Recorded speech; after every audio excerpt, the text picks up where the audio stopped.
C'est officiel, contrairement au dicton, il y a de la fumée sans feu. Depuis quelques mois, vous l'avez sans doute remarqué, la cigarette électronique connaît un succès fulgurant. Elle distille sa dose de nicotine sans les odeurs ni les goudrons cancérigènes. Cet ersatz est-il moins dangereux pour la santé? Alexia Meyer et Charline Collet ont enquêté. Ils sont 1 million à l'avoir déjà essayé, 500 000 à l'utiliser quotidiennement. La cigarette électronique n'est pas un substitut nicotinique ni une aide au sevrage tabagique. Et pourtant... Moi, je peux pas arrêter comme ça du jour au lendemain. J'avais pas trop on va dire la motivation pour arrêter complètement sans aucune aide, et donc j'ai pensé que c'était une aide intéressante. Quand on veut fumer une vraie cigarette, on prend ça à la place, et puis du coup, ça repousse l'envie de cigarette pour plus tard. Une e-cigarette et son liquide aromatisé coûtent effectivement 4 fois moins cher pour un fumeur régulier. Il serait ainsi 500 000 en France à s'être mis à vapoter.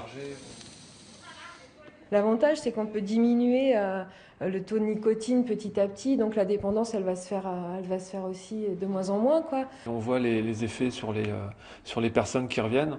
En général, ils se sentent mieux, ils ont retrouvé le goût, ils retrouvent l'odorat, ils n'ont plus de toux. C'est mieux qu'une cigarette. Les méfaits de la nicotine sont connus. Ceux des autres composants ne le sont pas encore. Ils ne seraient pas neutres, ni pour le fumeur, ni pour l'entourage. Ce qui sort de la cigarette électronique est dangereux pour le fumeur. C'est un produit toxique, mais infiniment moins toxique que la cigarette. La cigarette, ça tue 50% des gens qui la consomment toute leur vie.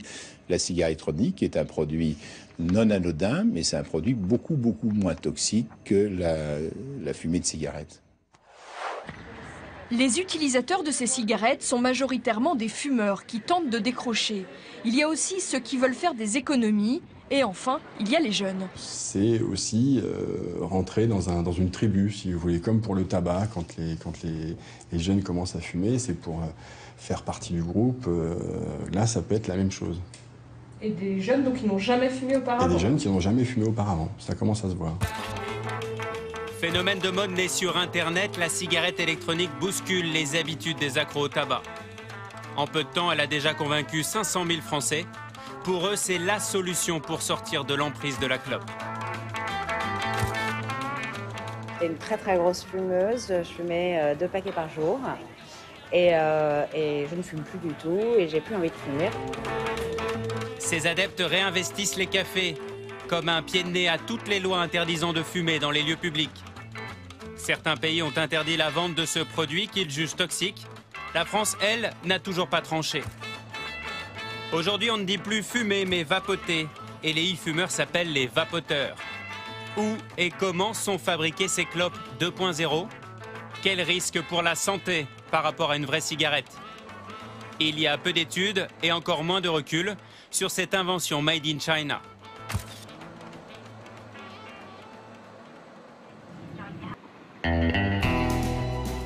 En France, cette invention chinoise sème la pagaille. Pour le moment, ce produit est inclassable. Les buralistes revendiquent l'exclusivité de sa vente, car selon eux, c'est un produit du tabac. Il ne s'agirait pas de perdre des clients fumeurs.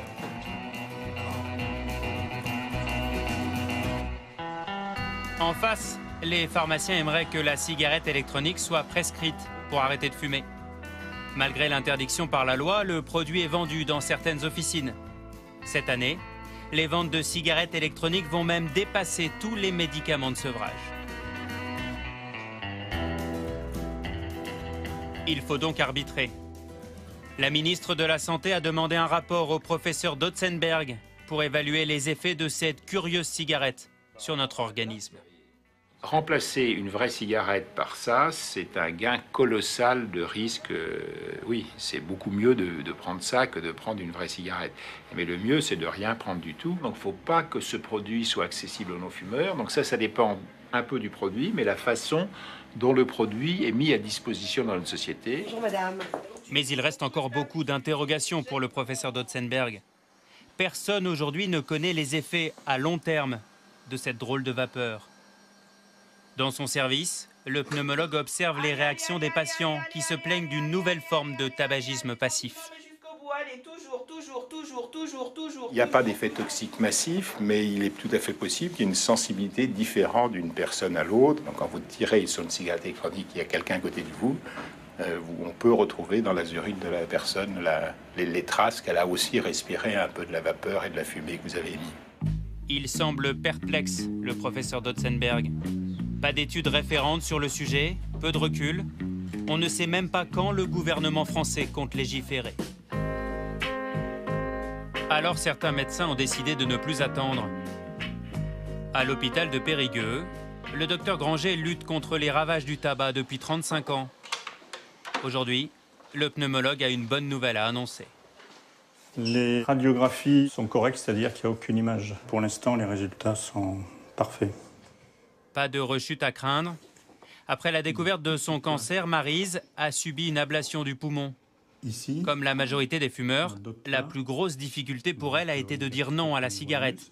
Elle a alors suivi le conseil de son médecin. Et un jour, il m'a suggéré d'essayer la cigarette électronique. Voilà, j'avais quelques réticences, mais c'est vrai que cela m'a permis quand même d'arrêter de fumer. Le pneumologue ne s'interdit pas de recommander des e-cigarettes à ses malades. Il est le seul médecin français à avoir mené une étude sur 100 fumeurs. Résultat à 3 mois, grâce à la cigarette électronique, 8 ont arrêté le tabac et 66 ont fortement diminué. La vapeur de la cigarette électronique, 1000 fois moins dangereux que la fumée de tabac. Et si effectivement tous les fumeurs passaient la cigarette électronique, au lieu de 65 000 morts, il n'y en aurait plus que 65. Donc moi, ça m'irait totalement, puisque mon seul but, c'est d'éviter les problèmes de santé. Vous êtes médecin tabacologue, vous êtes chargé de mission à l'Office français de prévention du tabagisme et vous travaillez avec le professeur Dotzenberg qui est chargé par la Direction générale de la santé de faire cette étude sur la cigarette électronique. Oui. C'est bien ou c'est pas bien cette cigarette électronique alors? Je ne peux pas répondre oui ou non, parce qu'il y aurait beaucoup Mais de... votre sentiment à vous? Mon sentiment, c'est que la cigarette électronique, aujourd'hui, par rapport à la dangerosité de la cigarette classique, elle est moins dangereuse. Il n'y a pas de monoxyde de carbone.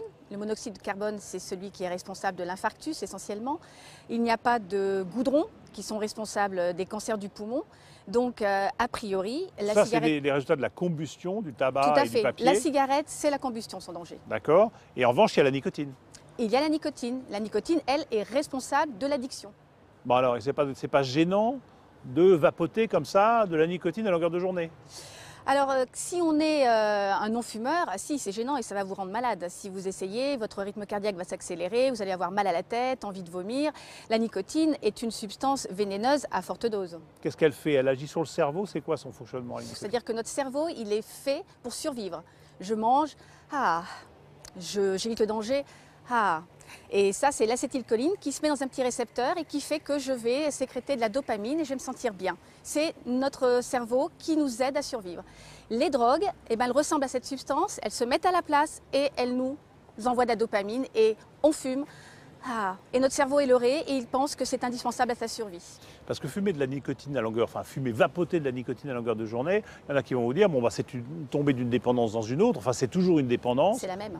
C'est la même dépendance, et en ce sens-là, c'est dangereux. Est-ce que ces e-cigarettes, il faut qu'elles soient prescrites comme des médicaments ou vendues dans des bureaux de tabac comme une dépendance supplémentaire? Aujourd'hui, la discussion est là-dessus. Pour l'instant, c'est quelque chose qui n'est ni un médicament, ni un produit du tabac. Donc ce n'est ni dans les pharmacies, ni dans les bureaux de tabac. C'est un produit de consommation courante et il est arrivé sans qu'aucune étude ne soit véritablement faite. Et justement, ce qui est nécessaire aujourd'hui, c'est de faire des études pour le décider.